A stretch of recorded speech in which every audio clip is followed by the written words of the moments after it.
Perfecto. Bueno, ahora sí, es profesor. Bueno, buenas noches para todos, mi profe Carolina, mi profe Sandra, muchas gracias por el apoyo, por el acompañamiento estos días que he estado tan indispuesta. Agradecerles a los estudiantes por su compromiso, por estar hoy aquí conectados con nosotras. Ya es que, pues, sí, como dice la profe, el tiempo es sagrado y el tiempo es muy valioso, entonces la idea no es extendernos tanto, sino ser como muy breves y muy concisos en contextualizarlos a ustedes acerca, pues, de la unidad temática como tal de esta actividad. Les pido disculpas por mi voz, estoy bien agripada, entonces de pronto se me entrecorta la voz por ratos, pero pues aquí estoy cumpliendo con este compromiso del día de hoy. Buenas noches con todas y con todos. Reciban un cordial saludo de paz y bien. Bienvenidos a nuestra segunda web conferencia. Qué gusto poder compartir estos minutos con ustedes y seguir enriqueciendo nuestro proceso de formación. Un abrazo virtual. Seguimos en contacto. Bueno, entonces pues ya una vez realizada lo que es la presentación y el cordial saludo, pues como pueden visualizar en la agenda que tenemos para la tarde de hoy, tarde-noche, pues vamos a entrar un poco sobre la unidad 2 de nuestro curso que hace referencia a la semiología y términos claves en psicopatología.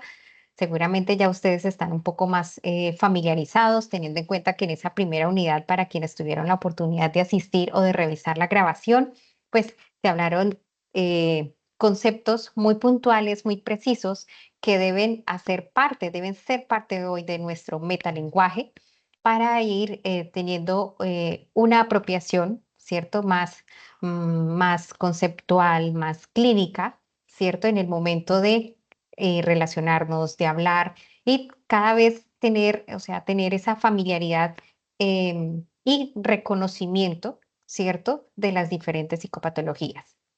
Bueno, vamos a hablar del concepto de salud y enfermedad mental, la clasificación de las enfermedades mentales según el DSM-5 y el CIE-10, el CIE-11, conceptualización del paso 3, las inquietudes que puedan surgir una vez se haga esta contextualización. Seguramente muchos pueden tener preguntas con respecto a esta actividad, ¿cierto? Que ya inició el pasado 30 de mayo. Y bueno, seguramente vamos a hablar sobre, tenemos algunos avisitos parroquiales y pues mirar si realmente fue de interés o más que de interés, de provecho este espacio. Entonces, pues vamos a dar inicio. Bueno, para los que han tenido la oportunidad de estarse informando, revisando las referencias bibliográficas que hacen parte, son el soporte, ¿cierto? La columna vertebral de este curso, pues qué mejor que empezar a tener un conocimiento, un mayor amplitud conceptual. En la, en la web Buenas tardes, pasada, ¿cierto? tutora Tuvimos, Juliana. perdón. ¿Alguien hizo alguna pregunta o me escuché como una voz? ¿No? Bueno, perdón, me quito como estos otros audífonos.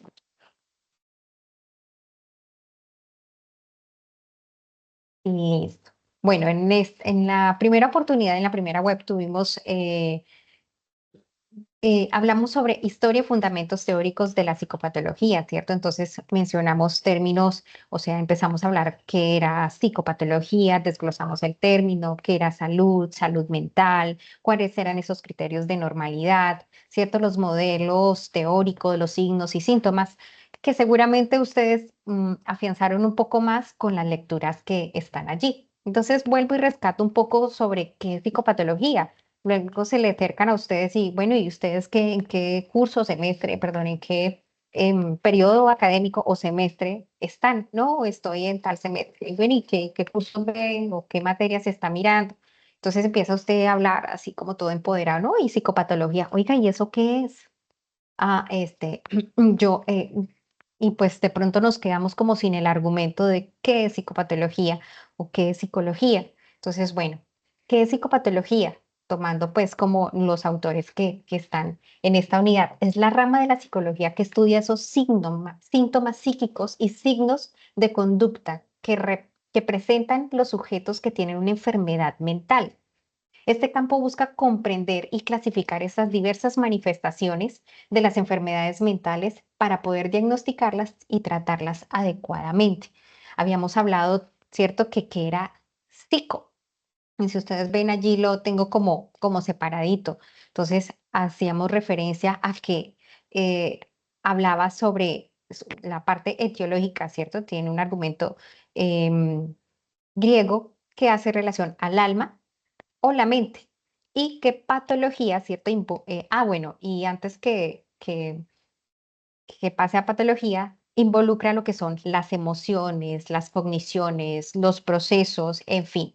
Y patología, ¿cierto? Hace referencia a la enfermedad. Entonces, pues esta enfermedad, de alguna otra manera, de la mente, del alma, de aquello que duele y no se ve. Entonces, bueno. Eh, Algo en el chat. Ok. Bueno.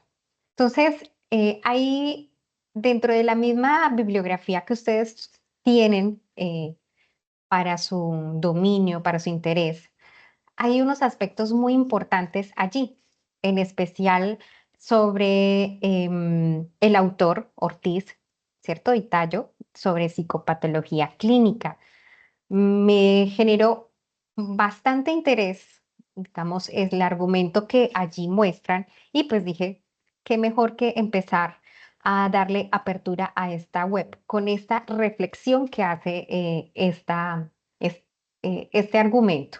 Entonces, bueno, todos nosotros, ¿cierto? En algún momento, para el caso de las profes y aquí la suscrita, fuimos estudiantes de psicología y uno al ingresar como estudiantes, pues hay una cantidad de expectativas, emociones, como ya casi que queremos que, como los de medicina, ponernos la bata y que nos digan doctores y todo este cuento y de poder ya decir, uy, no, es que yo soy muy buena para dar consejos, uy, es que yo tengo un ojo biónico, químico, clínico, bueno, en fin, y una cantidad de situaciones que ya queremos, empezamos a hacer como afirmaciones, ¿cierto? Con respecto a ciertos comportamientos, sí, y carecemos, obviamente, de argumento científico, pero pues estamos ya como que tan animados que el proceso es largo y, como dice por ahí, y culebrero. Entonces, eh, hacía énfasis como a esa situación. Pero bueno, entonces empiezan a surgir, ya como que empezamos a avanzar primer periodo, segundo periodo, y empiezan a surgir un número de preguntas, ¿cierto? Que, Mica, pero eso, ¿a qué hace referencia ese concepto, ese término? Como que no lo domino. Y esto obviamente suele pasar porque muchas veces nosotros por allá, por la parte de las unidades uno, 2, 3 de los argumentos, no los leemos.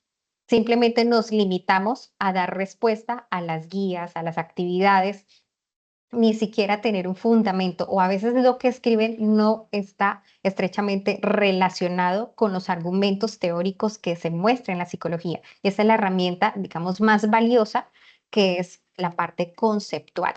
Entonces, hay muchas preguntas que seguramente nos hacemos y que pues algunas pueden ser respondidas por sus respectivos tutores, pero otras se van a ir respondiendo a lo largo de la experiencia o en el momento que usted tiene un contacto directo con el documento, con aquella información que me permite tener mayores argumentos y criterios, en este caso de la psicopatología, para poder identificar los diferentes trastornos, los signos, síntomas, ¿cierto?, que se pueden llegar a presentar. Entonces, bueno, pues ustedes lo ven, seguramente hay muchas preguntas que aún no son resueltas o que nos van a surgir, porque uno dice, oiga, pero es que aquí decía que debe tener 2 o 3 signos o síntomas durante un curso de un periodo de tiempo y como que este no la tiene y como que se parece a. Entonces, hay muchas circunstancias que seguramente hay eventos o situaciones que van a variar de un comportamiento a otro o de un trastorno a otro, porque hay muchos estudios que nos están informando de las diferentes actualizaciones y no podemos quedarnos solamente con lo que nos dijeron acá y no poder avanzar. Bueno.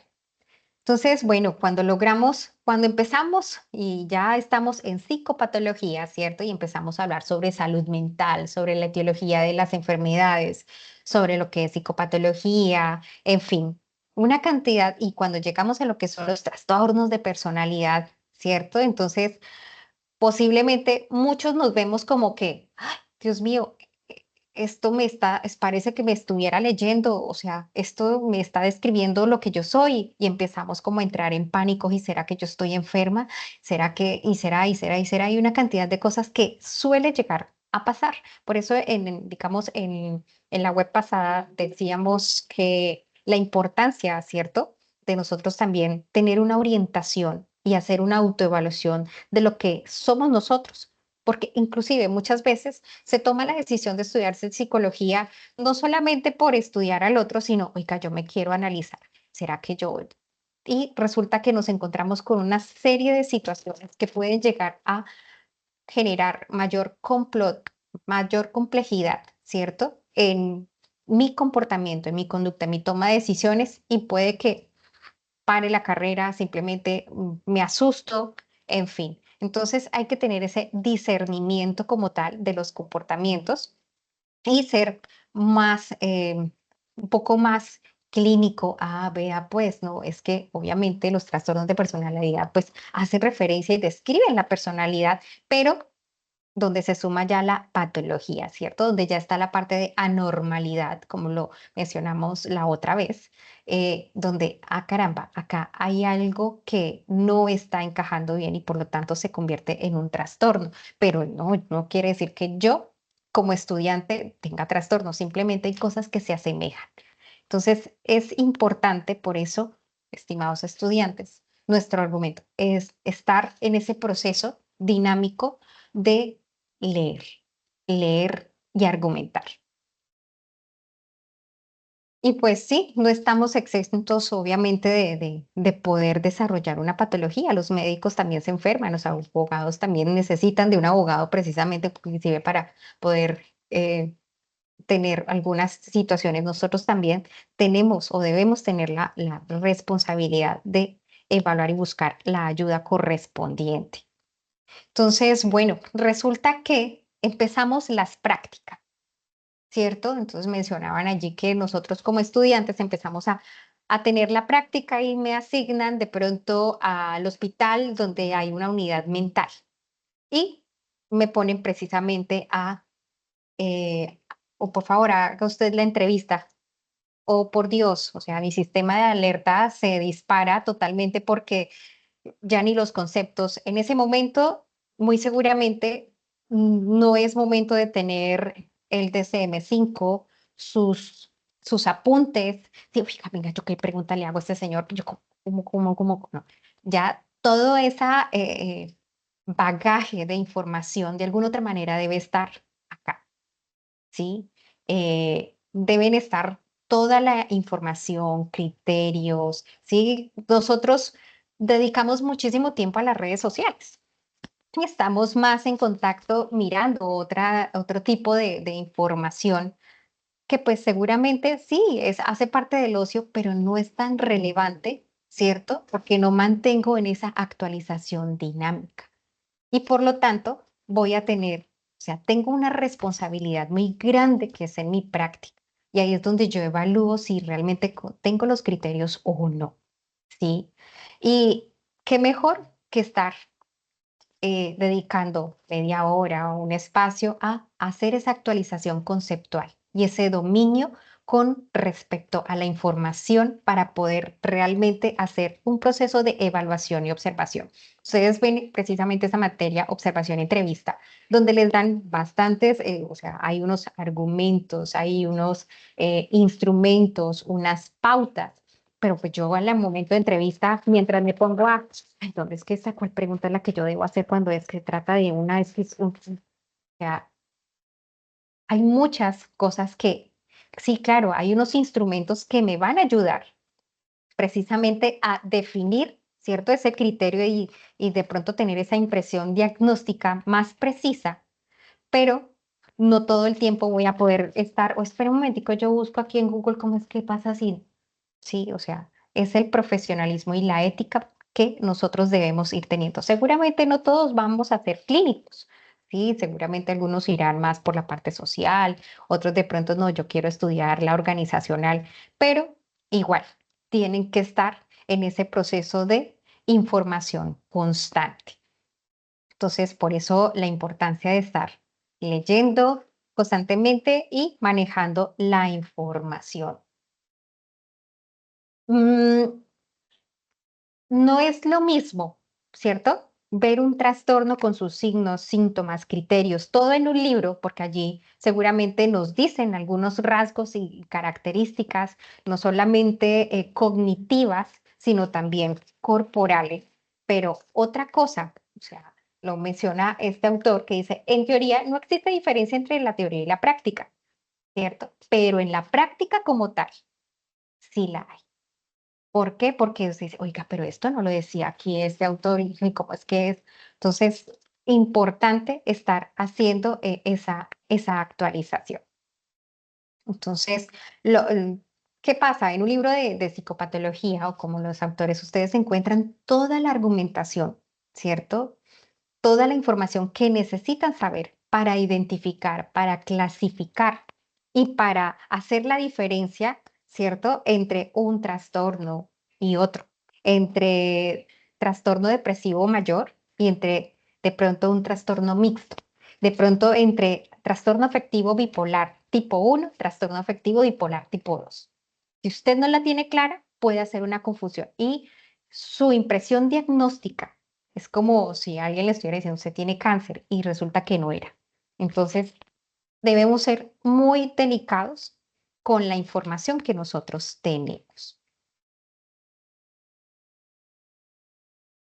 Bueno, por eso el llamado, tanto lo que mencionaba aquí el artículo, el documento, y pues lo consolido y lo afirmo y seguramente eh, cuando abro foros, cuando suelo hacer algún mensaje, por lo general siempre hago énfasis a lo que es al llamado de la disciplina. Si no hay disciplina, no hay absolutamente nada. La organización, la planeación, la gestión del tiempo es importante. Entonces yo digo, no, pues como la actividad, como esta actividad que era más o menos más de 40 días, eso a fines, ¿no? Yo por allá ni me asomo, tengo tiempo para otras cosas, más bien voy a aprovechar que está la semana o el descanso o lo que sea y después lo hago. Entonces, es el compromiso que ustedes tengan, no con nosotras, sino con cada uno de ustedes. Esa responsabilidad y obviamente la corresponsabilidad porque hacemos parte del proceso, pero es realmente ese llamado a organizarnos. Yo sé que no solo están matricularon el curso de psicopatología y contextos, hay muchos más, pero ninguno es menos que otros. Todos hacen parte y son prioritarios para que ustedes sean los mejores profesionales en psicología. Pero si no cuentan con las herramientas adecuadas, pero tampoco profundizan, ustedes pueden salir de otra universidad. La universidad no hace, o sea, no es el título como tal, es usted. Y un solo profesional en psicología, uno solo, no importa la universidad, puede hacer quedar como esas fichas de aja derecho, ¿cierto? Muy mal el rol del psicólogo. Entonces debemos tener las herramientas propicias, adecuadas y ese aprendizaje continuo y dinámico. Sentido de pertenencia y calidad en sus argumentos cada vez que ustedes comparten información en el foro, con sus propias palabras, pero si lo justifican, eso que están argumentando, le dan un soporte teórico. Es que de acuerdo a fulano, quien dice que tal, esto puede conllevar a, oiga, ve, el chino lee, bueno, copio y pego, pero que tiene argumento, o sea, y no solamente son hace referencia a los autores que están allí, sugiere otros, ve, interesante. O sea, le ve uno el compromiso, ¿cierto? El sentido de pertenencia que tiene para darle fundamento a. Y amor por lo que se hace. Si no hay amor por lo que se hace, simplemente pasa y, o sea, no hay esa asociación que se necesita, ¿cierto? Ese neocortés se queda, entró y salió. Simplemente la información no se procesa. Por lo tanto, no hay esa apropiación. Soy psicólogo, pero me dedico a otras cosas. ¿Sí? Hay gente que le dice, usted es psicólogo, oiga, usted es psicólogo, o sea, como que, pucha, usted sabe, venga, yo le cuento, venga, yo, y usted queda como que, carajo, no, es que yo no me especializo en esa área. Entonces, como los médicos generales, debemos saber de todo un poquito. Entonces, aquí recalco también algo muy importante que decía Steve Jobs. Dice que la única manera de hacer un gran trabajo es amar lo que hace. Bueno, muchas veces, si ustedes por pasillos, coloquialmente, cuando hablan de vida, hoy día somos muy pesimistas y cada vez mayor. Entonces, la vida está difícil, la vida está muy dura, esto está complicado. Son palabras que inclusive nosotros mismos argumentamos. Oiga, está lloviendo, qué día tan feo. Uy, qué solazo, qué día tan horrible. Todo es negativo. Pero fíjese que en ese ir y venir de cualquier persona se suma un trastorno. ¿Sí? Entonces, la situación se vuelve más caótica aún para esa persona, porque no solamente se vuelve incomprensible por todo, digamos, el estrés emocional, sí, por la falta de gestionar las emociones y una cantidad de situaciones de no autorregularse de la manera más adecuada, se suma un trastorno, sea cual sea, de todos los que pueden existir en el DSM-5, donde la vida le cambia, donde seguramente su conducta cambia significativamente y altera sus funciones. Ya no puede de pronto trabajar de la misma manera, ya no logra adaptarse de la misma manera. Entonces, ahora hay otros procesos que implican, y no solamente daña o se altera a sí mismo, sino todo su eje, su familia más cercana, está, sus demás esferas, su exosistema, mesosistema, bueno, una cantidad de situaciones que pueden llegar a afectar. Entonces, eh, seguramente muchos de ustedes dentro de muy poco van a obtener un título, pero la pregunta es, ¿realmente, o sea, soy el psicólogo o el profesional que quiero ser? Si ustedes van y leen, obviamente, el perfil profesional que ofrece la universidad, da muchos argumentos, pero la universidad te da toda ese gama de abanico, ¿cierto? Donde usted puede ir a seleccionar, donde usted puede argumentarse.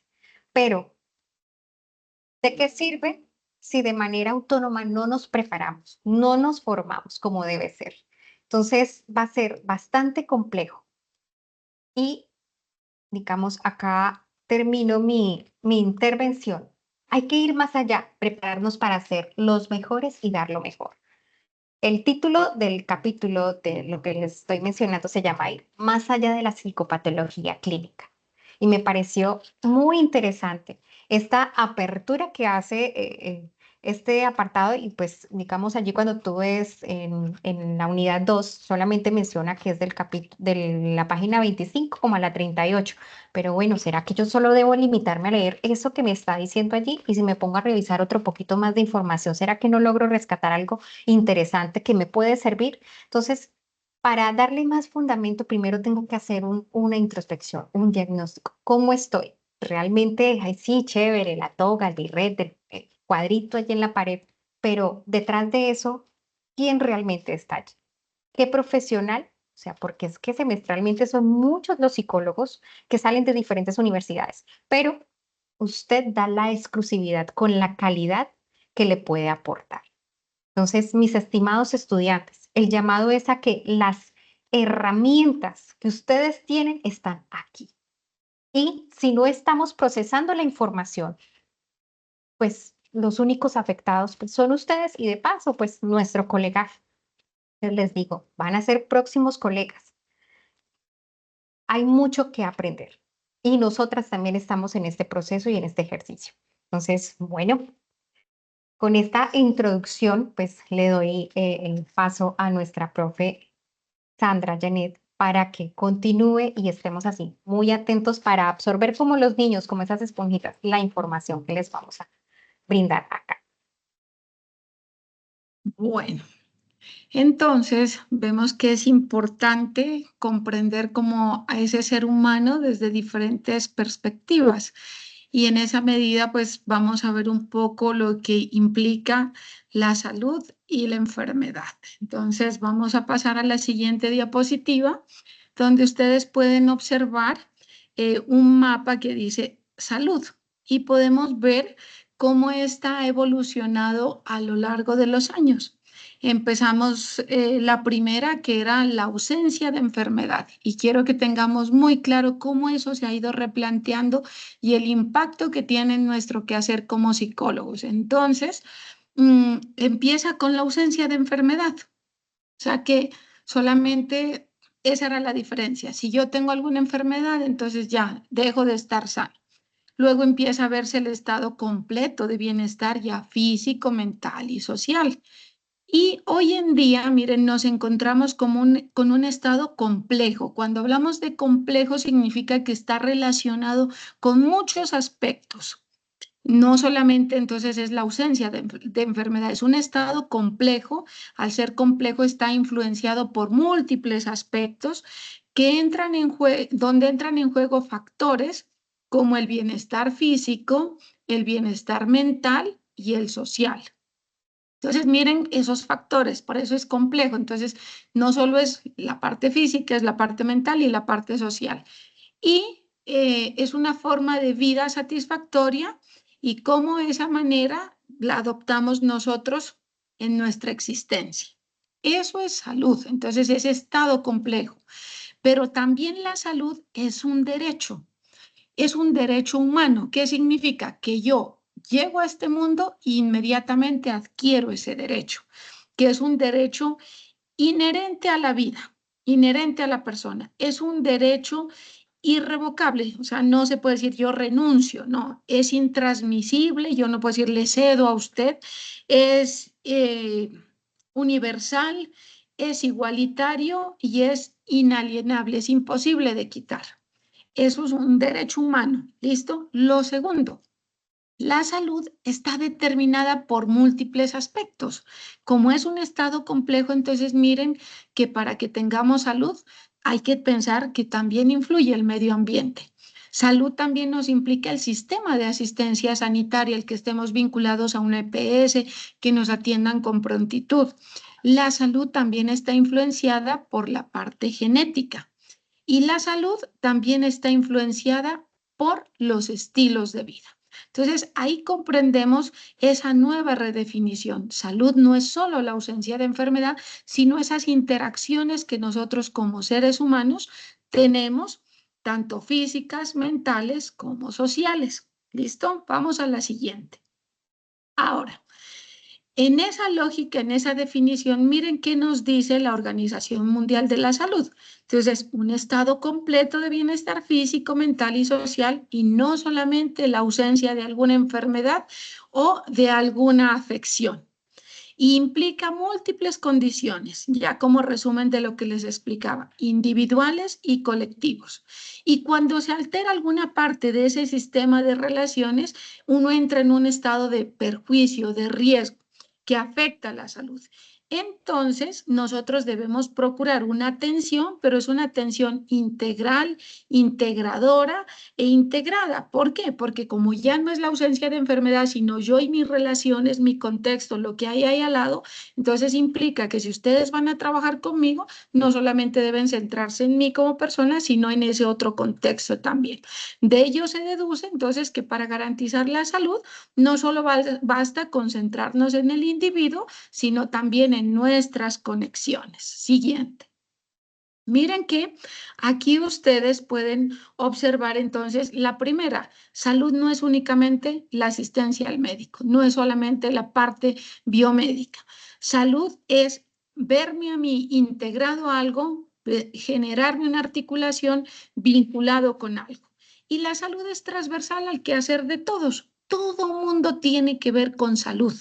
Miren, por eso es importante que lo tengan en cuenta, porque cuando ustedes vayan a trabajar un proyecto en un municipio, lleven esa lógica. Salud es responsabilidad de todos. Es responsabilidad del cura, es responsabilidad de la ES, es responsabilidad del colegio, es responsabilidad de infraestructura. Todos ellos tienen que ver con salud. Entonces, cuando ustedes van a hacer un proyecto, no es que le van a pedir a la gente que haga más de lo que tiene que hacer, sino simplemente le dicen, mire, vamos a trabajar, pero desde su responsabilidad en la salud. Entonces, un ingeniero dice, pero ¿yo qué puedo hacer por la salud? Ah, listo, usted va a construir el parque, pero necesitamos que haya rampas para el acceso de la población con discapacidad. Y eso es salud. Ah, yo soy el ingeniero, ¿yo qué tengo que ver eso? Ah, listo, mire, resulta que los jóvenes hoy en día ya no les gusta ni el voleibol, ni el baloncesto, ni el microfútbol. Resulta que a los chicos hoy en día les gusta el skate, el slackline y una serie de deportes extremos. Entonces, chévere que diseñe el parque, pero que lo haga pensando en esa nueva lógica de la juventud. Entonces, miren que salud nos implica a todos. Y el padre dice, oiga, pero ¿yo qué tengo que ver con salud? Claro, padre, usted tiene mucho que ver porque usted es el que convoca, tiene una capacidad de convocatoria altísima. Y si usted llama a los padres de familia de esos niños que están haciendo, van a hacer la primera comunión y yo puedo hablarles de los diferentes tipos de violencia, o ustedes de su lógica, padre, de lo que usted predica, puede hablarles del amor propio, del autocuidado. Dígame si eso no influye en la salud. Entonces, por eso lo primero que debemos tener en cuenta es esa definición tan compleja que es multicausal para que cuando yo vaya a intervenir con una persona, no me quede solamente yo como psicólogo pensando que le voy a brindar salud. ¿Por qué? Porque es que resulta que no va a ser suficiente. Como es tan conectado con otras esferas, necesito que esas otras esferas también empiecen a dinamizarse. Siguiente.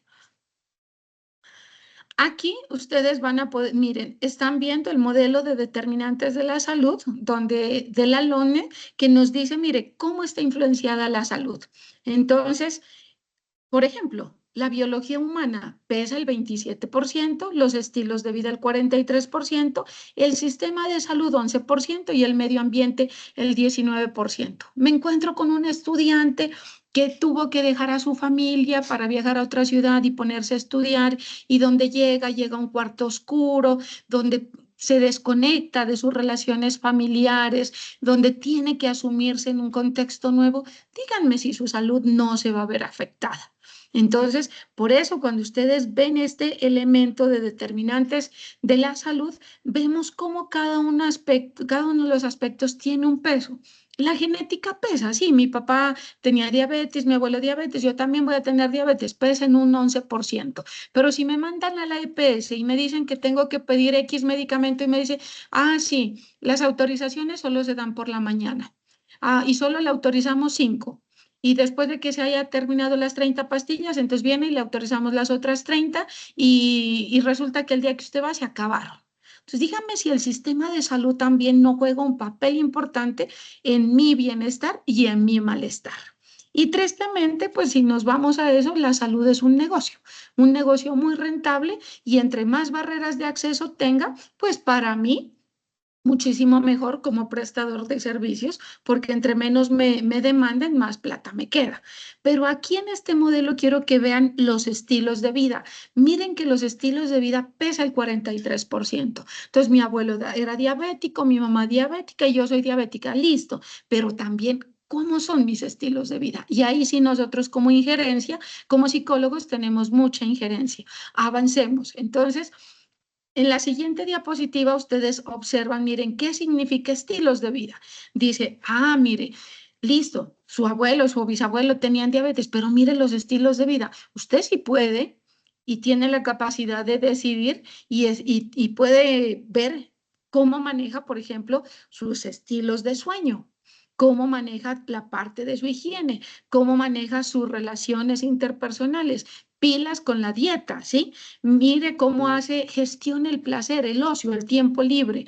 Mire cómo maneja el tema de estrés, el consumo de sustancias y todo el tema de medio ambiente. Entonces, todos estos aspectos afectan la salud, todos estos aspectos tienen que ver con estilo de vida. Entonces, ¿qué quiero decirles?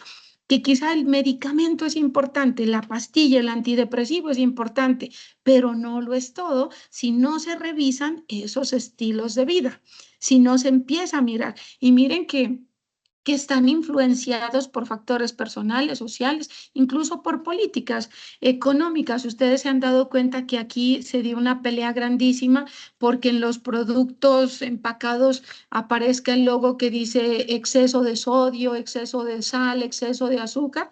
Miren, entonces, ¿por qué? Porque estamos encontrando que hay aspectos del ambiente que influyen en nuestra salud. Entonces, chévere que tengamos esa definición. Salud es más allá de la ausencia de enfermedad. Salud implica unas relaciones personales, familiares, sociales, políticas y económicas. Y si yo quiero favorecerle la salud a esa persona, tengo que mirar cómo se está relacionando y especialmente cómo están sus estilos de vida. Y eso es importante que lo tengamos en cuenta. Sigamos.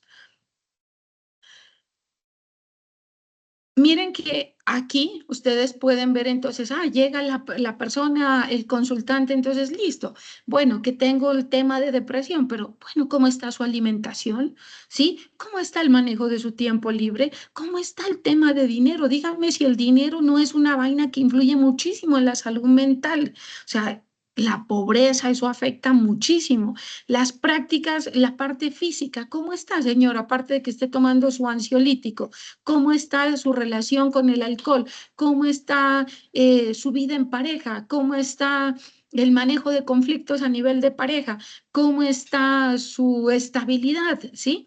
¿Cómo está a nivel de familia? ¿Cómo son sus relaciones familiares? ¿Cómo es su dinámica en la casa? ¿Tienen... Incluso su casa es propia, su casa es arrendada, o sea, todo eso influye a nivel laboral. ¿Qué riesgos corre? Si tiene elementos de protección. Ustedes se han puesto a ver a muchos vendedores ambulantes que pasan horas al sol y al agua, que están de pie, las personas en el campo. Díganme si eso no afecta a la salud. A nivel social, ¿cómo son sus amistades? A nivel de, bueno, ¿dónde gestiona su tiempo libre? ¿Cómo son sus relaciones? Todo eso implica salud.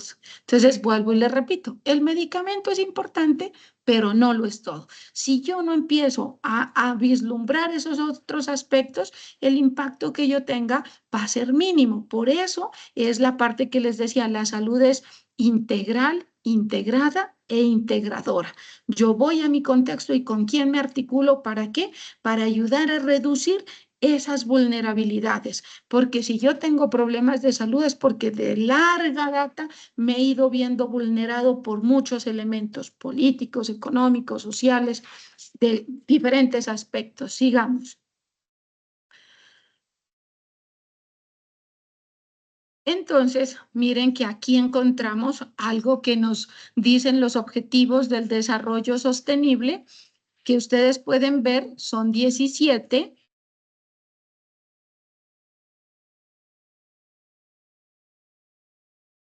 Entonces, estos objetivos, si ya los pudieron apreciar, ¿qué nos dicen? Mire, para que una persona tenga salud, tenemos que pensar en erradicar la pobreza, aunque ese es un estándar muy alto. La salud también me implica tener una buena alimentación, me implica bienestar, me implica educación, me implica relaciones de igualdad de género, me implica un medio ambiente sano, me implica todos estos elementos. Entonces, miren que para tener salud yo tengo que ver las circunstancias en las que las personas nacemos, crecemos, trabajamos, vivimos y envejecemos. ¿Listo? ¿Por qué? Porque todas esas fuerzas influyen.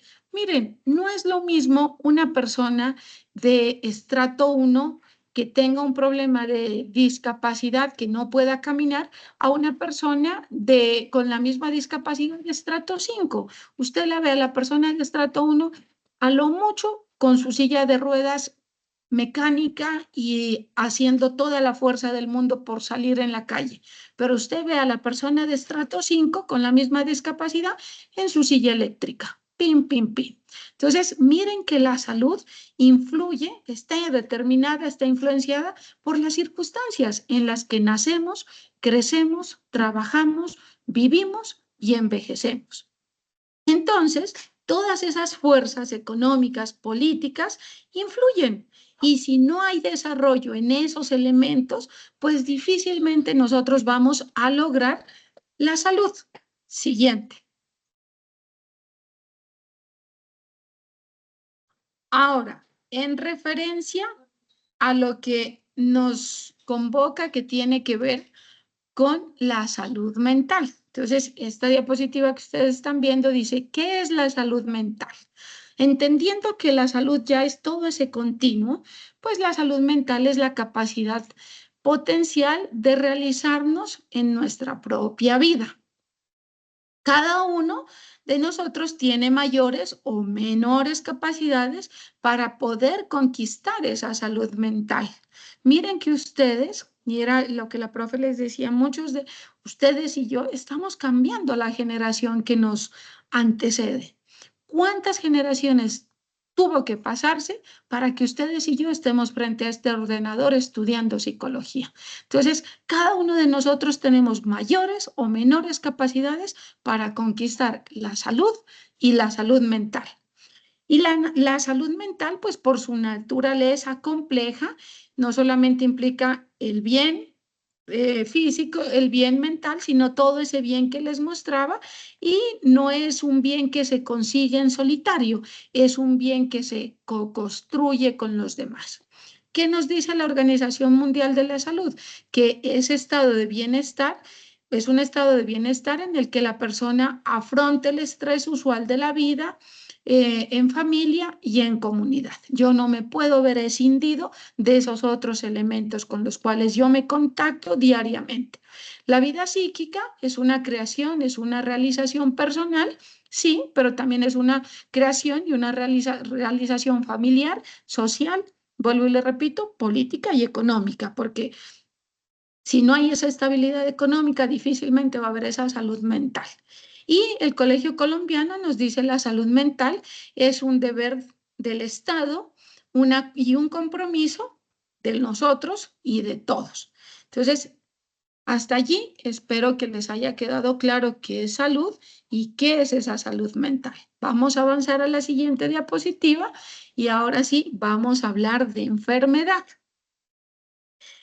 Enfermedad, miren, así como han ido viendo en el espacio académico, ustedes han visto que hay diferentes modelos explicativos de la psicopatología. Entonces, el psicoanálisis la explica de una forma, el modelo biológico la explica de otra, el modelo cognitivo-conductual lo explica de otra. Igual pasa con el tema de la enfermedad. El modelo biomédico explica la enfermedad de una manera, el modelo biopsicosocial de otra, el modelo de reducción del daño la explica de otra, y así. Cada modelo es una forma de explicar lo que nos está pasando. Entonces, cuando ustedes ven aquí esta definición, es desde el modelo biomédico. Entonces, nos dice que la enfermedad es una alteración, una desviación de esa parte fisiológica de una o varias partes de nuestro cuerpo por causas conocidas y que implica una serie de síntomas y signos que tienen unas características y una evolución específica. Entonces, enfermedad, una alteración de lo que ocurre en nuestro cuerpo, en nuestra mente, en nuestro entorno social. Y de alguna manera eso se evidencia en signos, se evidencia en una sintomatología. pero ojo, desde el modelo biomédico. Entonces, si nos vamos al modelo biomédico, pues encontramos de que hay que buscar la cura. Desde el modelo biomédico, el activo es el médico, por eso uno va y dice, uy, qué bueno, ese médico me ayudó, me mejoró, me tomé esas pastillas y estoy bien. Sí, desde el modelo biomédico, el paciente, nosotros tomamos el rol de paciente y asumimos una posición pasiva, pero desde otros modelos me dicen, oiga, no, usted también es responsable de lo que le está pasando y necesitamos que se reorganicen sus estilos de vida. ¿Listo? Eso es enfermedad. Entonces, sentirse sentir esa alteración en nuestro estado físico, en nuestro estado mental y en nuestro entorno social. Si avanzamos a la siguiente diapositiva, miren, pero también debemos cuestionarnos con algo que pasa. Ustedes conocen y yo hemos visto varias personas que tienen una enfermedad y no se sienten enfermos. Primera. Segunda, hemos visto personas que tienen una enfermedad y no son reconocidos como enfermos. Y hay otras personas que se sienten enfermos y no tienen una enfermedad demostrable. Eso, Nancy, asintomáticos. Entonces, miren que también, por eso les decía, desde el modelo biomédico es esa alteración física, mental, bueno, fisiológica, pero pilas, porque es que lo que les digo, hay gente que tiene una enfermedad y no se siente enferma. Hay otros que tienen una enfermedad y no son reconocidos como enfermos, y hay otros que se sienten enfermos y no tienen nada. Entonces, también es importante como invitándolos a que veamos más allá de ese modelo. Y todos estos pueden ser pacientes. Entonces, es invitarlos a que se pase de una medicina centrada en la enfermedad a una medicina centrada más que el paciente en la persona, porque es que ese término también, pues, que a uno le digan que usted tiene una enfermedad crónica no transmisible.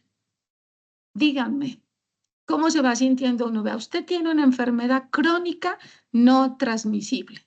Entonces, ya vamos a mirar, vamos avanzando a la siguiente diapositiva, cómo ese lenguaje, el lenguaje crea realidades y ese lenguaje también ha ido generando unas prácticas de estigma y de exclusión, y más en la enfermedad mental. A veces lo enfermo se juzga como distinto, como lejano, y así empezamos a tratar a las personas y duele más ese trato que el mismo diagnóstico. ¿Listo? Eso a uno se les llama hipocondríacos. Entonces, ¿qué es la enfermedad mental? ¿Sí?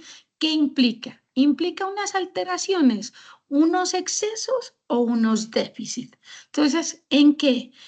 Cambia, cambia la manera de pensar, cambia nuestro comportamiento, nos cuesta trabajo reconocer esa realidad, nuestras emociones, ¿sí? Y se ve alterada nuestra relación con los demás. Eso es un poco lo que es la enfermedad mental. Y ahora decíamos que uno cuando empieza a tener sus pacientes se le borra el cassette. Miren, es chévere y eso pasa, tranquilos, a todos nos ha pasado. Pero, ¿saben qué? Yo les decía en el espacio de evaluación y evaluación psicológica, tranquilos, uno pregunta y sepan que uno tiene 5 minutos para que la otra persona le conteste. No se agobien por preguntar y por preguntar y por preguntar. No, hagan la pregunta, tranquilos, déjenla que la otra persona busque por allá en su foro interno, se meta por allá en su caja negra y empiece a buscar información. No hay que angustiarse. Ese es el tiempo que yo tengo para que la otra persona me responda. No hay afán, porque es que a veces vemos que no nos contesta, entonces seguimos y seguimos. No, una enfermedad mental, entonces, ¿qué vamos a ver? Vamos a ver un exceso o un déficit en referencia a cómo razona en su comportamiento. Y está causada por factores biológicos, sociales y psicológicos. La parte social influye muchísimo, imagínense todo lo que fue el tema de la pandemia, todo eso, yo escuchaba a las personas que decían, no, yo no veo noticias porque me enferma, ¿sí? toda la percepción, cómo se va viendo alterada, y eso influye en la parte psicológica. Para la enfermedad mental hay muchas pruebas psicométricas, hay la parte de la observación y hay la parte de la entrevista. Y también aquí no están, pero existen los tamizajes. Y es chévere que ustedes incorporen, siempre les he dicho, incorporen las preguntas de los tamizajes a la entrevista. Entonces pregúntenle, si yo me sé las preguntas de X prueba, las incorporo cuando estoy hablando. Oiga, desde mi experiencia, yo les digo, oiga, ¿alguna de sus familiares ha mostrado preocupación por la forma como usted está tomando? Cuando la familia se preocupa es cuando ve excesos. Entonces, ¿qué pasa? La salud mental se necesita evaluar con pruebas de psicometría a partir de la observación, a partir de la entrevista. ¿Que hay algo que condiciona mucho la enfermedad mental? Pues es el tema de la personalidad. Eso implica un tratamiento y un pronóstico. Y sepan que los tratamientos son distintos. Los tratamientos son como los zapatos que todos llevamos en este momento, modelos, tallas, formas diferentes. Eso es lo más importante que debemos tener en cuenta, porque a veces se buscan tratamientos talla única. Les pongo el ejemplo desde mi experiencia en el tema de consumo. Todos los que entran en situación de consumo, el único tratamiento es la abstinencia total. No, los tratamientos talla única no funcionan porque mucha gente no logra esa meta. Y los que no logran, ¿qué? Si nosotros somos profesionales de la salud, tenemos que bajar la vara y tenemos que buscar otras alternativas, otros modelos, por ejemplo, diferente al biomédico, que le brinde a esa persona una calidad de vida diferente. Vamos avanzando, estamos ya mirando entonces lo importante de revisar esas representaciones sociales. En algún momento hacíamos una investigación y veíamos que en el tema de salud mental, las representaciones sociales, esa forma como vemos a la persona, influye muchísimo en cómo la tratamos. Y hemos encontrado que muchas representaciones sociales asociadas a la salud mental son excluyentes, permiten, legitiman y favorecen procesos de exclusión social. Ah, no, es que antes, ¿no? Ahora ya no se utiliza el término, pero no, es que tiene un retardo mental. Ah, no, es que tiene un trastorno obsesivo compulsivo, es que tiene un TOC. A ver, yo no soy el diagnóstico, ¿sí? Pilas con eso. Entonces, cuando empezamos a ver eso, esa representación social hace que se trate a la persona con enfermedad mental sin esperanza, como si nunca fuera a cambiar. Y claro que los seres humanos cambiamos, pero para cambiar necesitamos opciones de vida, necesitamos cambiar esa forma de ver el problema. Siguiente, necesitamos que se les quite a las personas, o sea, la etiqueta está bien para facturar. ¿Sí? Para eso necesitamos poner, la etiqueta está bien para facturar, para que me den el medicamento, para que me den las autorizaciones. Eso está bien, pero quiero que entendamos que hablar de una persona con una enfermedad mental a veces es solamente ponemos la etiqueta para simplificar el asunto. Y a veces a todas las personas que tienen esa etiqueta se las trata como sin esperanza, como si nunca fuesen a cambiar.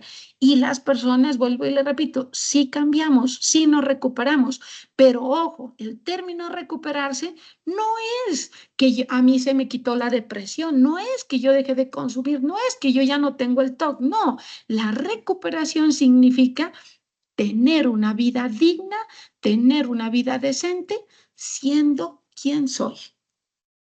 Miren, es que ustedes y yo estamos frente a este ordenador, es resultado de las opciones de vida que nos han sido dadas. No estamos aquí al frente viéndonos resultado de las embarradas que hemos hecho. Ha sido porque por ahí una persona creyó en nosotros y dijo, no, así sea lo que sea, le voy a invertir y voy a hacer lo posible porque siga adelante. Igual pasa con una persona en una situación, en una enfermedad, con una enfermedad mental. Tenemos que procurar que esa persona tenga una vida digna, una vida decente, ¿sí? Obvio, ¿eso qué me implica? Bajar la vara. O sea, si tiene X patología, pues no puedo poner unas expectativas altísimas, no, unos mínimos que permitan que esa persona pueda avanzar, pueda movilizarse. Entonces, por ejemplo, que pueda acceder a cursos, qué sé yo, de orientación laboral, que pueda acceder a una movilidad donde ella pueda desplazarse. O sea, eso, que no sea como antes pasaba, que no, irlos a dejar al hospital psiquiátrico y allá. Si ustedes visitan hospitales psiquiátricos, todavía hay unidades donde hay personas que sus familias las abandonaron, que allá las dejaron. En el tema mío de consumo, ¿cuántas personas viven en la calle resultado de ponerle una vara altísima, que es la abstinencia total y el cero consumo? Y si no la logra, a la calle. ¿Y será que no sigue siendo familiar, no sigue siendo padre, no sigue siendo tío? Entonces, eso es lo que les invito a que sí, replantemos un poco el término recuperarse. Recuperarse no es la sanidad total. Recuperarse no es dejar de tener esa patología. Es a pesar de eso, yo tengo una vida digna, tengo el derecho a la salud, por eso les decía que es un derecho a la salud, tengo derecho a una vida digna y tengo derecho a ser tratado como una persona. Así es que su papel es generar opciones de vida. Su papel no es al caído caerle. Su papel es conectarse con los recursos de ese territorio, conectar a esa persona con las ofertas de servicio institucionales. Por eso les decía, todos tenemos que ver con salud. Esa es la lógica. ¿Listo, chicos? Le doy paso a mi compañera Angie. Perdón, hago un paréntesis aquí, profe. Muchas gracias en este espacio. Creo que cada uno de los escenarios donde estamos debatiendo em, estos conceptos, creo que son bastante enriquecedores y pues gracias mi profe Sandra por el argumento y por de alguna otra manera desmenuzar, ejemplificar y aterrizar y digamos como ubicarnos en tiempo y espacio con respecto a todo lo que es salud mental, aunque a veces, como le dicen, lo etiquetamos de alguna manera y como que entramos en terror. Si tenemos la oportunidad de visibilizar, ¿cierto? De conceptualizar, de manejar y tener unos referentes, posiblemente vemos vemos la psicopatología, la psicología y las demás enfermedades de una manera más armoniosa, simpática y comprensible. Bueno, entonces, muchas gracias y sígueme esta. Bueno, muchísimas gracias, mi profe Sandra. Realmente pues, estuvo muy clara la explicación. Y para complementar un poquito acerca de lo que la profe nos mencionaba, realmente lo que nosotros también tenemos que hacer como profesionales de salud mental es enseñarle a las personas a ser conscientes de esos diagnósticos que tienen, lo que nos decía la profe, no hacerlos sentir que ellos son ese diagnóstico, que solamente es, por ejemplo, la depresión, no es solamente la esquizofrenia que tienen, sino que es que ellos aprendan, establezcan una conciencia de esa enfermedad que ellos pues están padeciendo, ¿sí? ¿Qué quiere decir conciencia de enfermedad? Que ellos aprendan a conocer el diagnóstico, aprendan a conocer sus síntomas, aprendan a conocer, por ejemplo, cuáles son los factores que predisponen o precipitan esos síntomas y pues con eso buscar brindarles a ellos herramientas que puedan pues minimizar de pronto la aparición de esos factores precipitantes pues de ese malestar que ellos los aquejan, ¿no? Darles herramientas, porque nosotros realmente el acompañamiento que se brinda a una persona que tiene algún trastorno, algún diagnóstico, alguna enfermedad mental, es con el propósito de acompañarlos, de guiarlos, de poderlos orientar y decirles, mira, es que tú de pronto sí en la historia clínica miras que tienes este diagnóstico. Algunos desafortunadamente como en la esquizofrenia, el trastorno afectivo bipolar, algunos no tienen cura, sí, pero hay que aprender a vivir con ellos, aprender a sobrellevarlos, porque pues desafortunadamente cuando una persona, por ejemplo, padece o alguno de esos dos que les acabo de mencionar, todas las áreas de la persona se ven muy, muy, muy afectadas porque pues las mismas conductas que está presentando nuestro consultante o paciente, pues alteran la dinámica familiar, alteran la dinámica social, alteran la dinámica laboral, porque en algunos casos pues son personas que son activas, que laboran, que pues tienen vecinos, que conviven con más personas a su alrededor y pues desafortunadamente esos diagnósticos pues alteran un poquito su conducta y pues los vemos como conductas disruptivas, se podría considerar. Entonces la idea es que nosotros podamos aprender a crearles una conciencia a ellos, que ellos aprendan a identificar cuáles son los síntomas, que la familia también se incorpore en estos casos para que pues haya una atención completamente integral y que nosotros como profesionales de la salud mental aportemos un poco para la mejoría y la recuperación, como nos decía la profe Sandra, de estas patologías que están pasando pues las personas. Ya teniendo en cuenta el tema de la clasificación de las enfermedades mentales, nosotros, como les mencionaba yo en el CIPAS y en la web anterior, nosotros como profesionales en psicología tenemos pues como dos herramientas fundamentales y básicas que tenemos que emplear, las cuales son pues, el Manual Diagnóstico y Estadístico de los Trastornos Mentales, que es el DSM, en este caso la versión 5, que es nuestra última versión que fue pues expuesta a nosotros a partir del 2018 y la clasificación de las internacional de las enfermedades, que pues esa es la CIE 11, que es nuestra última versión. Mi profe me regala la siguiente. Ay, falta una diapositiva, profe. Mi Sí, profe ya salió, no sé si de pronto no se visualiza, no la visualiza. es que me sale la de los trastornos, pero falta otra. O sea, antes de Ah, esta hay otra. ya. Sí, es esta, Ex- mi profe. Gracias, mi profe. Entonces, estos manuales, ¿para qué nos sirven a nosotros? Nosotros tenemos que apoyarnos, como les decía yo en el CIPAS anterior, nosotros tenemos que apoyarnos para hacer un proceso de evaluación bien amplio, con el propósito de que, de no establecerle una etiqueta a nuestro consultante sin necesidad o de pronto con información muy vaga, porque, pues, por ejemplo, cuando uno va arrancando en la parte clínica, a veces uno no tiene las herramientas suficientes para hacer un proceso de evaluación, pues acorde a las necesidades de nuestro paciente, que era lo que yo les reiteraba en el CIPAS, que era que si ustedes identifican que efectivamente no tienen conocimiento de la dificultad o del trastorno, de la posible enfermedad que tiene la persona, pues remitamos a otro profesional. Si no faltemos a nuestra ética y no nos equivoquemos al darle una etiqueta diagnóstica a una persona que no sabemos qué tan afectada se puede ver por esa etiqueta, ¿sí? Entonces, estos manuales lo que nos ayuda a nosotros es pues, a guiarnos, a orientarnos un poquito más, a establecer, por ejemplo, una etiqueta diagnóstica para nosotros poder tener un tratamiento o organizar o orientar un tratamiento acorde pues, a las necesidades de nuestro consultante o paciente. Entonces, el DSM-5 pues, fue creado por la Organización Americana de Psiquiatría, la APA, y la CIE-11 por la Organización Mundial de la Salud. Estos dos manuales tienen bastantes diferencias. El DSM-5 es exclusivo para nosotros los profesionales de la salud mental, o sea, psicólogos y psiquiatras, y la CIE-11 sí es para todos los profesionales de la salud, enfermeros, médicos, psicólogos, psiquiatras, ¿sí? ¿Por qué? Porque en el CIE-11 se incluyen todas las enfermedades que están descubiertas hasta el momento a nivel mundial.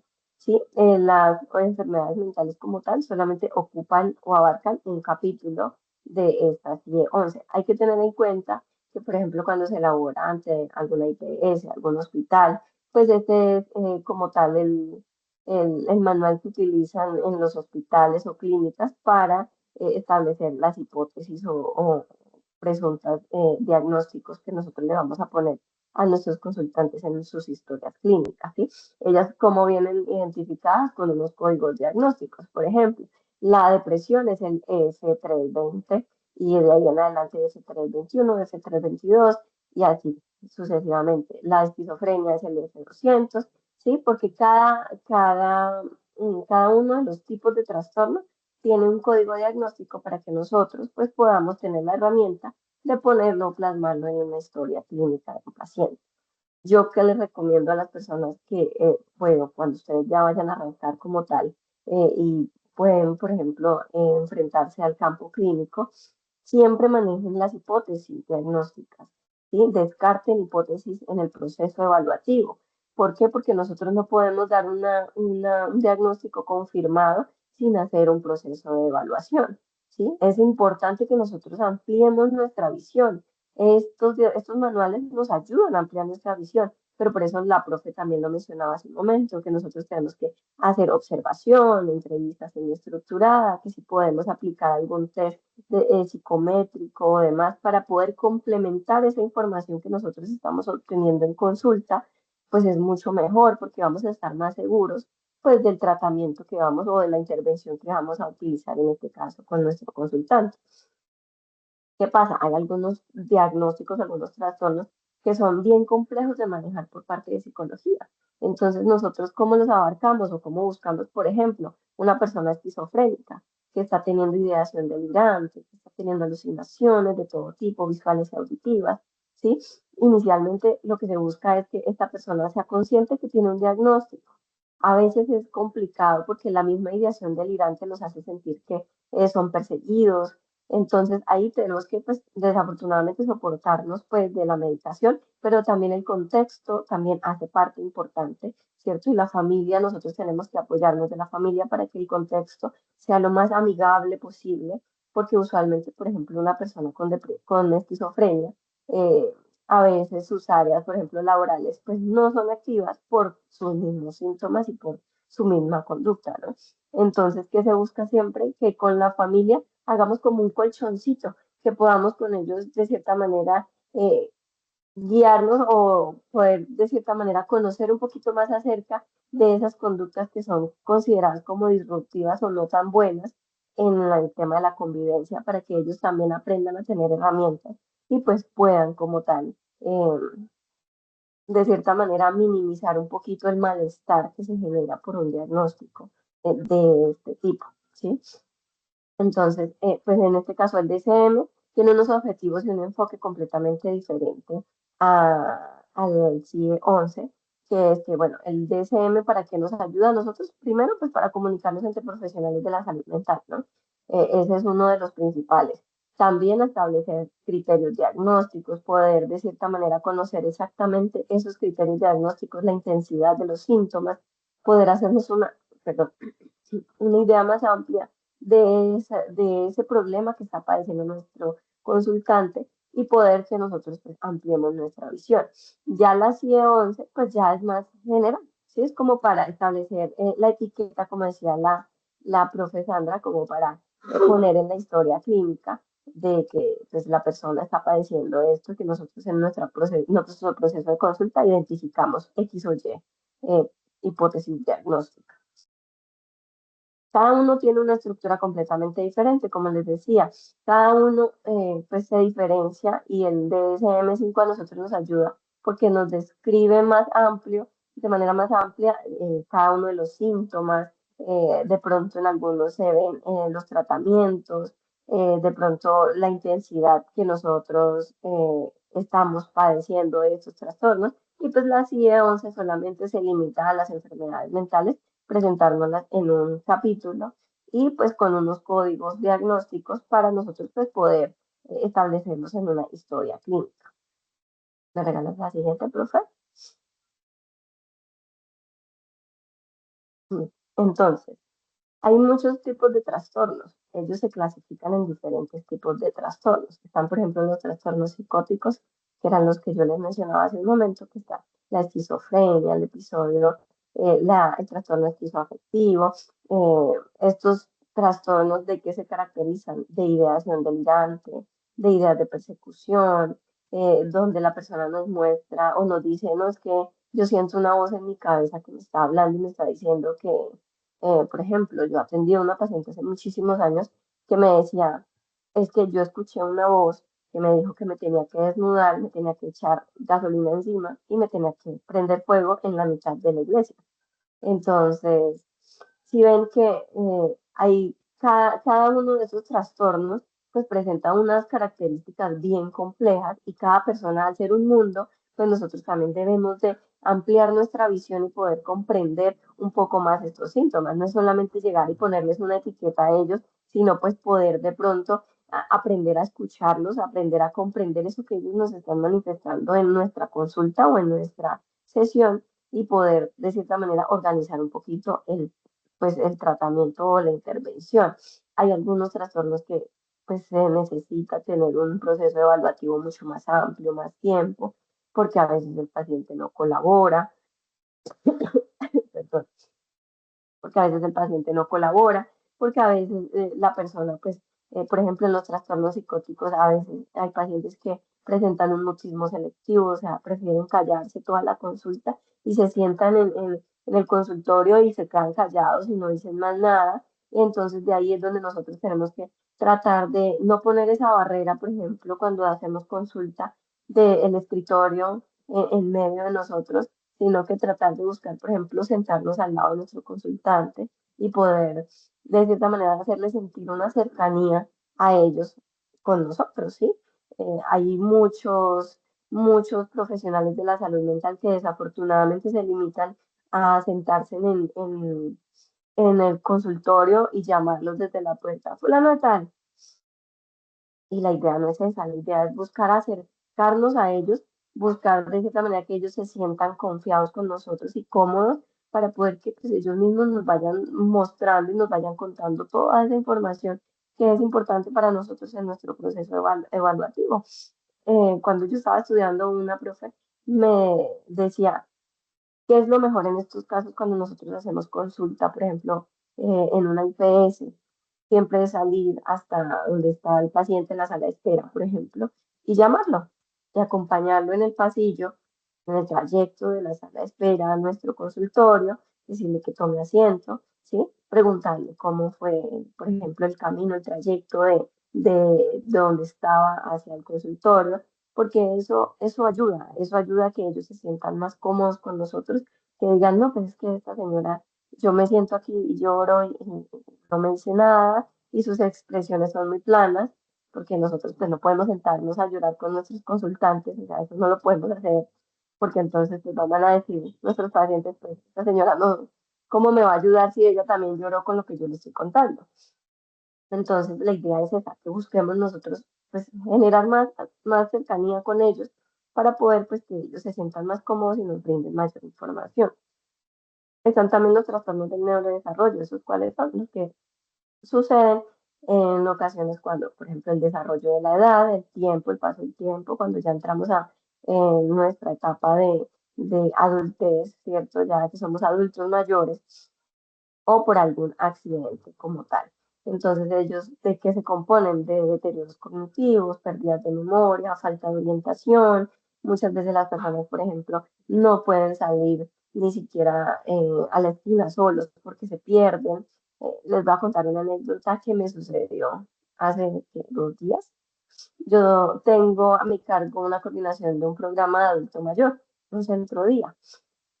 Hay una abuelita que ella no se orienta y en un descuido, 2 minutos, desapareció.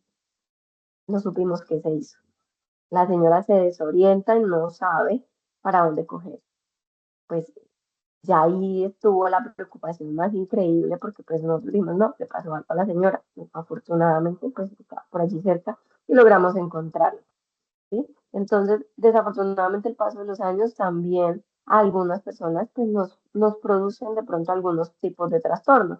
Sumado a eso, los hábitos que mencionaba la profe, los hábitos y estilos de vida saludables son fundamental pues, para nosotros tener una vejez más sana, más funcional, para que nosotros lleguemos a adultos mayores más funcionales, que no tengamos que estar postrados en una cama, que no tengamos que estar pegados tomando medicación, que porque sufre la diabetes, que porque sufre la hipertensión, que porque, sí, porque en nosotros también está prevenir lo que nos va a pasar más adelante, ¿sí? Uno no dice, bueno, sí, de vez en cuando darse un gusto, un dulce, un helado muy grande, pero la idea es que nosotros seamos conscientes que nosotros mismos nos estamos labrando nuestra adultez, nuestra vejez, y si nosotros queremos que sea digna, pues tenemos que poner de nuestra parte. También están los trastornos afectivos. Estos los componen como tal la depresión, la ansiedad, el trastorno afectivo bipolar.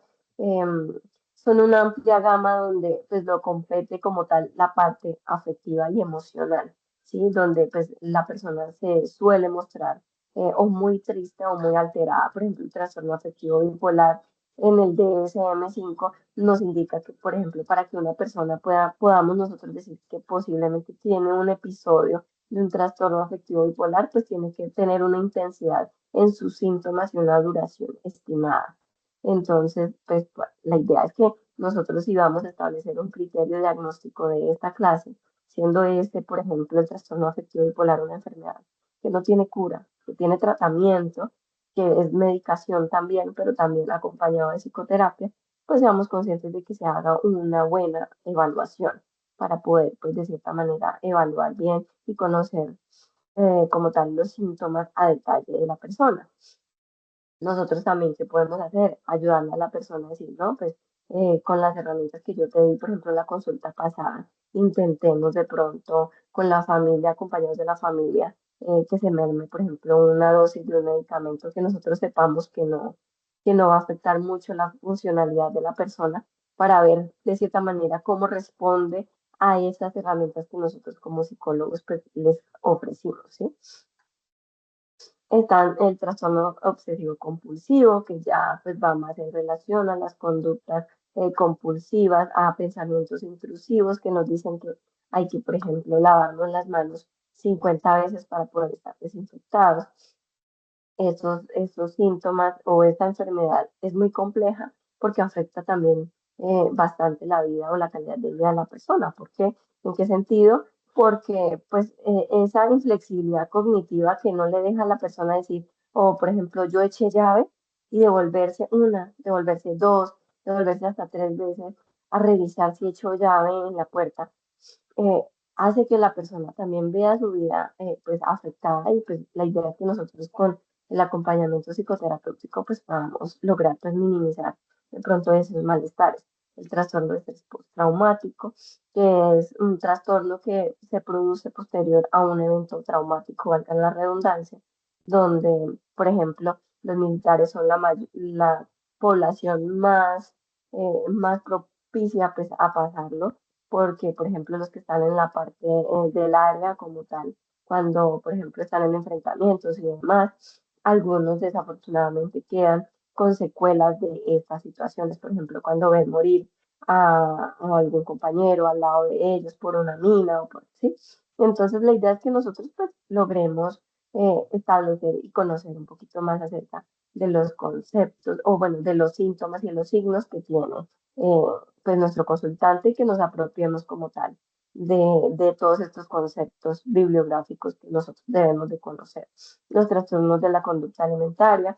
Desafortunadamente la sociedad ahorita exige una imagen que de cierta manera podemos decir que le sobreexige mucho a todas las personas a que si nosotros no cumplimos con un patrón o con una imagen corporal como lo establece la sociedad, se podría decir, muchas personas, no solamente las mujeres, porque también son los hombres, pues padecen trastornos de la conducta alimentaria.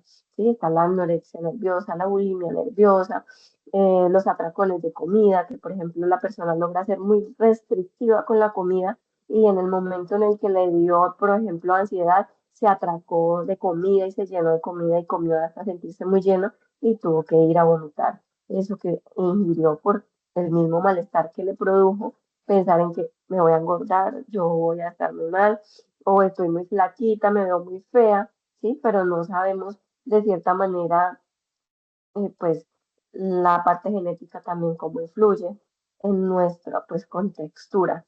Y pues aparte de eso, la parte, pues, consciente de nosotros que seamos conscientes de que tenemos que, pues, tener hábitos y estilos de vida saludables, ¿sí? Sin llegar a los extremos.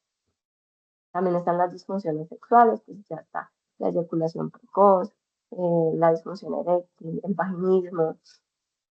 Por ejemplo, algo que me quedó muy grabado de cuando estudié fue que uno de los profes de sexualidad clínica nos decía, nosotros cuando vamos a hacer una evaluación de una persona que está teniendo, por ejemplo, eyaculación precoz, tenemos que entrar a evaluar el hábito masturbatorio.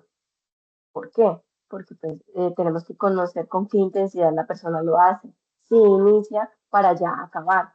Entonces, todo eso lo tenemos que conocer también, por ejemplo, ya cuando son problemas sexuales como tal, pues tenemos que remitir a los profesionales, por ejemplo, en ginecología para hacer un examen más amplio y poder ver si no es ya la parte biológica que nos está afectando, o por ejemplo, remitir a urología para que ya haya un examen, una evaluación también, pues más amplia y poder descartar que sea de origen pues, biológico como tal.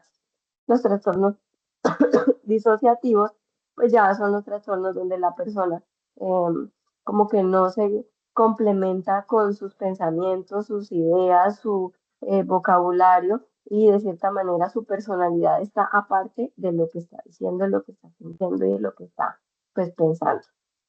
Los trastornos de la personalidad, pues ya está, por ejemplo, el trastorno límite de la personalidad, están muy ligados a las conductas que nosotros estamos presentando con otros, los trastornos como tal de cuando la persona presenta múltiples personalidades, los trastornos parafílicos, pues ya va más en relación a la parte sexual, que ya pues va en relación a, por ejemplo, al fetichismo, al sadomasoquismo, a la zoofilia y bueno, muchos más.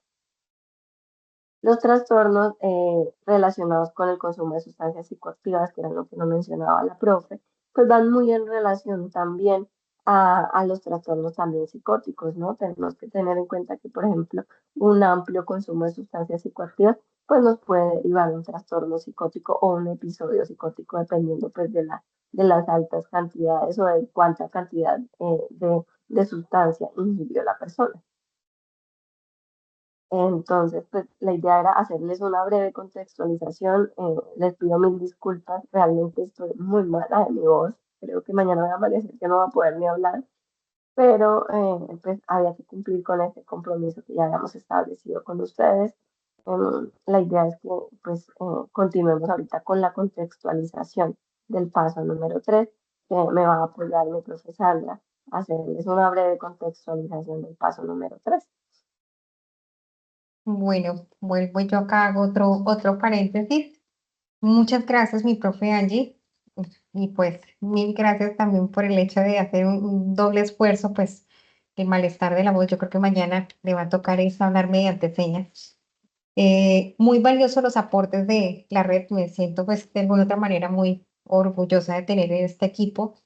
Pero más que eso es poderles brindar a nuestros estudiantes herramientas, conocimientos, facilitar, ser los facilitadores de alguna otra manera y untarlos, contagiarlos un poquito de lo maravilloso que es la salud mental, la psicología, este campo tan hermoso y tan profundo que no es de solo un repaso y ya, sino es de estar todo el tiempo viendo los diferentes autores, los diferentes puntos de vista y argumentar, ¿sí? Digamos, aquí estamos viendo algo a grosso modo.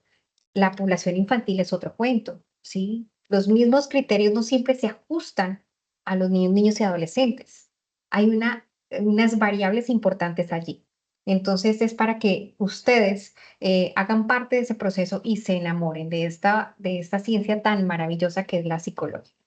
Bueno, y también les compartí el listado de asistencia para que todos lo tengan presente y pues aquí la profe nos va a hacer como un abrebocas, sin embargo, bueno, con respecto a lo que es esta actividad para que sigamos prestando un poco más de atención en caso tal de tener más inquietudes al respecto. Bueno, en referencia entregables, tenemos 200 puntos en juego, así es que los motivo a seguir participando. Ya estamos terminando la calificación del paso 2, ya pueden revisar sus notas, si hay alguna inconsistencia, pues que nos lo reporten. Entonces, y pasamos a este paso 3, que va del jueves 30 de mayo al 14 de julio. Es un poco más de un mes. No se confíen, no dejen todo para lo último. Por eso mismo es este tiempo, porque es altamente demandante el ejercicio. Tenemos que estar allí muy atentos. Se cierra cerca del 14, domingo 14 de julio, ¿sí? Y ustedes debemos, o sea, ¿cuál es el resultado de aprendizaje? Debemos desarrollar la capacidad de describir los trastornos del comportamiento a partir de los signos y síntomas que nos refiere el paciente. Y por eso, pues también ustedes se han podido dar cuenta que ya empezamos como a ver el tema de los casos y de qué ocurre en cada una de las patologías. Sigamos. Implica una actividad. Ay, yo había visto las. Sigamos en la siguiente, por favor. Eso. Implica una parte individual y una parte colaborativa.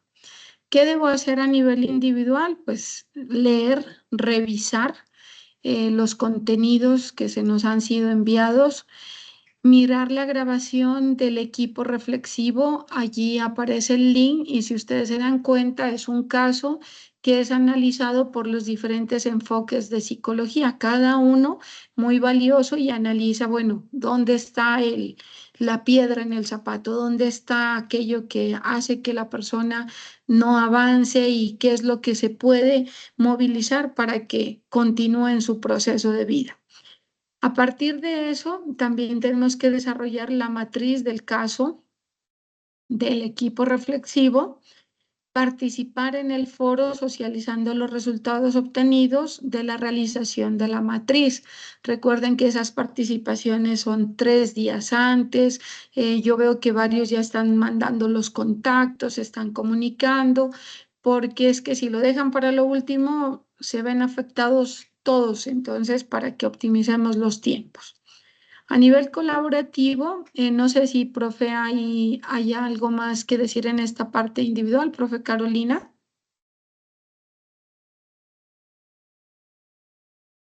Bueno, de la parte individual, pues lo importante es que puedan tener todos acceso a lo que es, em, no dejar de ver el video, porque pues esa es una fuente, digamos, importante. Hay unos anexos, ¿cierto?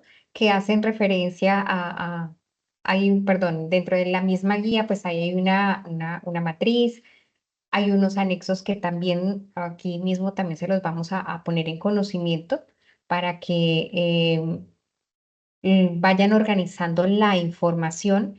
Yo les ponía, o bueno, aquí ustedes vieron que quedan ya 38 días, como les dice la profe Sandra, no por ello debemos ser como tan flexibles, sino ir buscando, ir organizando, ir participando, ir leyendo para sí mismo o argumentar mejor la información. Mm, no sé. Profe Sandra, profe Angie, por favor. Yo sí quiero reiterarle a los estudiantes que deben de ser más comprometidos con sus actividades. Realmente, cuando estamos en el proceso de calificación, encontramos unas justificaciones que uno dice realmente no sean tan mentirosos con ustedes mismos porque es su proceso formativo. O sea, eso es lo que ustedes van a hacer a futuro. ¿Sí? A futuro, cuando ya ustedes tengan ese diploma o ese cartón en la mano, ustedes van a tener de pronto fechas de entrega que les van a decir, mire, hoy tal día o mañana a tal hora usted necesito que me entregue tal cosa. Y usted no va a decir, ay, es que tuve una calamidad doméstica, pues que se me murió el perro, el gato, el tío, el primo, porque hasta la abuelita la han matado. A mí ya me han escrito varios con esas excusas y realmente es muy complejo y muy desgastante que nosotras, como con la profe Sandra, terminemos el proceso de calificación y por allá a los 10 días esté escribiendo a alguien, es que necesito entregar la tarea porque es que no pude ingresar. Y va uno y mira y si se ha conectado. Recuerden que nosotros podemos ver hace cuánto ustedes han ingresado al campus, si estuvieron en nuestro curso o estuvieron en otro curso. Entonces, para mí, realmente algo que sí es muy importante recalcarles a ustedes como estudiantes es que no se mientan ni se engañen a ustedes mismos, ¿sí? Porque pues cuando ustedes estén trabajando y ya estén expuestos al mundo laboral, no pueden decir, ay, venga, es que me quedé dormido y se me olvidó que tenía que entregar eso mañana. No, si uno no rinde en el trabajo, lo sacan, porque hay mucha gente, desafortunadamente nuestra profesión es una de las que más egresados tiene cada periodo, cada semestre. Nuestra universidad hace grados casi cada 4 veces en el año, mi profe, si no estoy mal, o 3 veces en el año hay grados. Entonces, yo quiero de verdad invitarlos y que ustedes sean conscientes ustedes mismos en que este proceso, pues, no es solamente por nosotros, sino por ustedes mismos y que logren aprender y que logren que estos espacios sean de aprendizaje y que sean comprometidos con cada una de las actividades, porque van a haber muchos, estoy segura, van a haber muchos, y tengo varios que son repitentes, que estuvieron conmigo en el periodo pasado, que hasta la fecha no han entregado ni paso uno ni paso dos. Se les amplió la fecha de entrega, tampoco se contactaron. O si les dije, por ejemplo, el domingo o lunes y no me respondieron, ni siquiera me dieron una respuesta. Iba uno a ver y ni siquiera han enviado el trabajo. Yo me tomo la tarea de ampliarles el plazo de entrega en el espacio, en el entorno de evaluación, para que ustedes lo suban allí y tampoco lo hacen.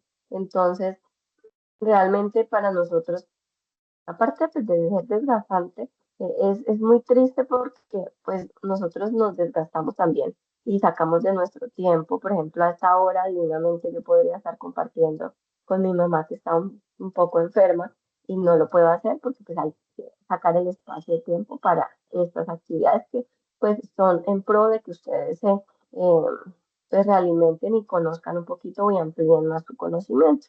Entonces, eso, mi profe, yo sí era como reiterarles el compromiso a los estudiantes. Bueno, eso está muy bien. Para más, hay un psicólogo debajo de cada piedra. Así es que eso nos implica exigirnos y obligarnos a mejorar nuestra calidad. El trabajo colaborativo tiene que ver con el desarrollo de esta matriz, el modelo que ustedes eligen, sí, el modelo a partir del cual se va a explicar el caso y cómo a partir de ese modelo se comprende el origen del trastorno, cuáles son los principios teóricos en los cuales este se soporta, deben citar los autores, debe haber una buena argumentación teórica en esta parte. ¿Cuáles son las técnicas que este modelo propone para trabajar el tema de las conductas? ¿Cuál es el rol del psicólogo desde el modelo elegido? Y tenga en cuenta cuál es la estrategia que ustedes como equipo, perdón, que ustedes como equipo van a utilizar y las reflexiones que cada uno de ustedes realiza a partir del trabajo que vinieron desarrollando. Eso es básicamente lo que implica esta matriz. No sé si hay algo más allí que agregar.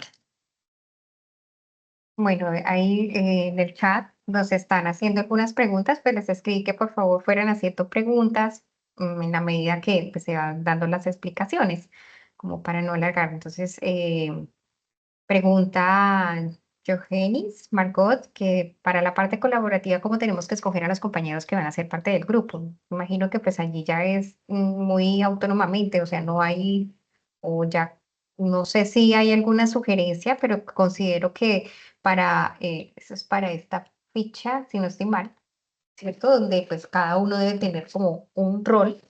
eh, Ujú. no, o sea, ya ustedes de manera muy autónoma se delegan las actividades.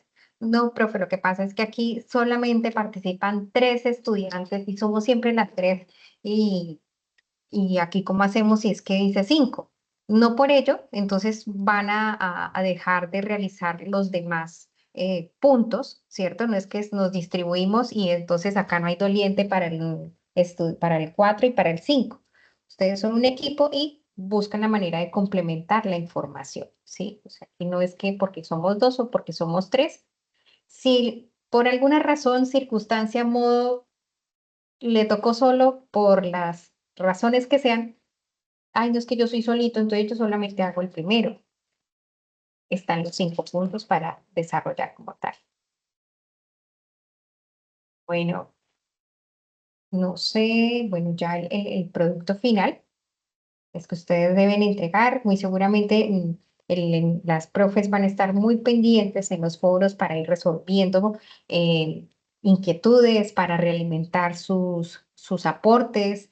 Seguramente compartirán las profes de pronto algún recurso, alguna infografía o algo que vaya a ir complementando sus actividades. Entonces, por eso, pues, este escenario es importante para que pues, conozcan un poco más el argumento y pues tengan más afianzamiento y herramientas para desarrollar la actividad. Bueno, antes de finalizar, pues vienen los avisitos parroquiales. Nuevamente extenderle la invitación a nuestro foro, perdón, CIPAS dinamizado por estudiantes. El plazo, pues es este 7, o sea, mañana.